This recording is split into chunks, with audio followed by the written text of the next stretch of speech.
अस्सलाम वालेकुम दोस्तों। जून 1947 का महीना बर्रे सगीर आजाद होने वाला था। तकसीम का फैसला हो चुका था। हिंदुस्तान को आजादी मिलने वाली थी और पाकिस्तान बनने जा रहा था। दिल्ली के वायसराय लॉज में रात दिन मीटिंग्स का सिलसिला चल रहा था। तकसीम की जुजियात तय हो रही थी। पंजाब के जिला गुरदासपुर के हवाले से एक खास तौर पर डिबेट चल रही थी। इस पर बहस मुबासा हो रहा था कि इस जिला का मुस्तकबिल क्या होगा, कि पाकिस्तान को मिलेगा या इंडिया को। कायदे आज़म का मौक़िफ़ बड़ा वाज़ेह था। उनका कहना था कि ये मुस्लिम अक्सरियत का जिला है और इसे पाकिस्तान में शामिल होना चाहिए। इस पर तो कोई दो राय हो ही नहीं सकती। मगर वायसराय और हिंदू लीडर्स के दरमियान कुछ और ही खिचड़ी जो है वो पक रही थी। वो कज बहसी में उलझे हुए थे। वो जिले की बजाय तहसील को यूनिट बनाकर तकसीम करना चाहते थे और कोई वाज़ेह मौक़िफ़ इस हवाले से इख्तियार नहीं कर रहे थे, जिससे कायदे आज़म के चेहरे पर नागवारी के आसार उभर रहे थे।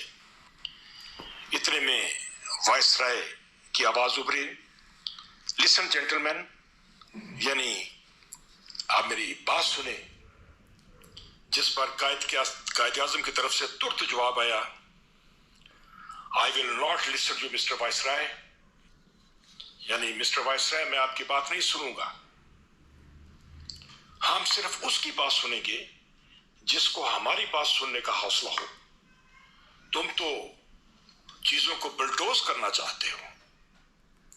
कायद का यह कहना था कि मीटिंग में यकलख्त सन्नाटा छा गया और वायसराय के जो स्टाफ अफसर थे, जिनका नाम लॉर्ड इसमें था, उन्होंने कायद आज़म को ठंडा करने और मामले को संभालने की पूरी कोशिश की।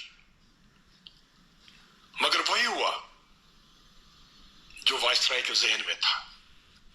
मुसलमान अक्सरियत का जिला गुरदासपुर इंडिया को दे दिया गया और यूं उन्हें कश्मीर जाने के लिए जमीनी रास्ता मिल गया और पाकिस्तान को गुरदासपुर की सिर्फ एक तहसील शकरगढ़ देकर टरखा दिया गया।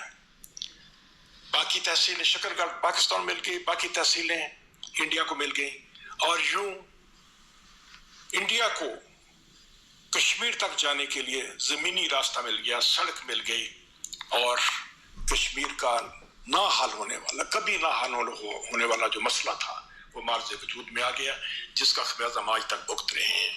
वस्सलाम दोस्तों, अल्लाह आपको खुश रखे।